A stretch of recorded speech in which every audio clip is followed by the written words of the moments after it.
What's going on, Raider Nation? It's good to see you all back. It's good to see the lockout over. More importantly, that football will be existing for the next 10 years. I'm really surprised the players were able to take this deal. I thought they'd be stubborn about it, but no matter what, they got a deal done, and congratulations.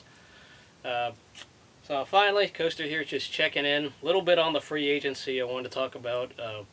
The offensive line needs to be addressed. That's the biggest thing that worries me, is the offensive line. A little bit of re-signing Michael Bush and Zach Miller. Those are the other two guys that worries me, but the offensive line is going to need the big signings here and there. Maybe some minor signings to address the secondary. A little bit of just depth signings, but for the most part, a lot of guys are going to be back. I know Asamoah specifically, we're not going to have him back. I don't expect it. But here's the thing that doesn't worry me, is because we need a balanced tandem, I said before. Someone's going to have to emerge from the pot of just two cornerbacks. One should be Stanford Route. The other, Chris Johnson, possibly, maybe DeMarcus Van Dyke, I don't know. But someone's going to need to play corner, and we'll see what happens from there. Because having a guy like Asamoah, I know what he does, and I know what he's capable of, but the other side of the field gets thrown to 90% of the time. So if you're a team that's desperate for a quarterback and saying you want Asamoah, well, I hope the other side of your field is good too. That's all I'm going to say, because that's going to be the test for some of these teams that don't have a secondary. Asamoah can't be the complete fix if that's what you're banking on. Going into some of the other this team, though, I said before, the offensive line needs its fix, needs to make its signings here and there.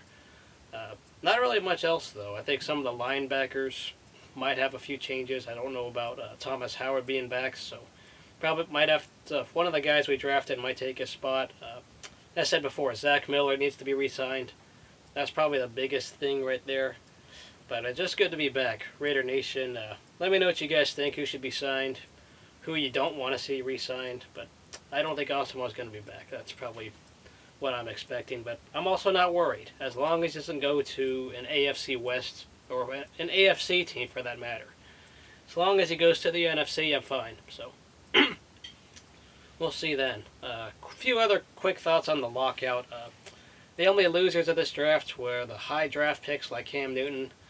It's going to take a while for some of these draft picks, even Stefan Wisniewski for ourselves. It's going to take a while for them to learn just a little bit, learn under the team and the system. The lockout is going to affect them the most, because when it comes to instant impact, I don't know who really will make instant impact for this draft class because of the whole lockout situation. That it'll take a lot of time because they didn't have OTAs or anything. So let me know what you guys think, who you guys want, don't want. I'd like to hear from y'all again, but I probably won't be making a video until probably after the preseason, because too many signings. The NFL roster is huge. So I probably won't be talking about trades or signings very much. I just want to hear your guys' take on what you think about the Raiders right now and what you're expecting. But it's good to see you back, and it's good to see everybody making videos again, or will be making videos very soon in the near future. So on this channel, the college football preview things need to be finished.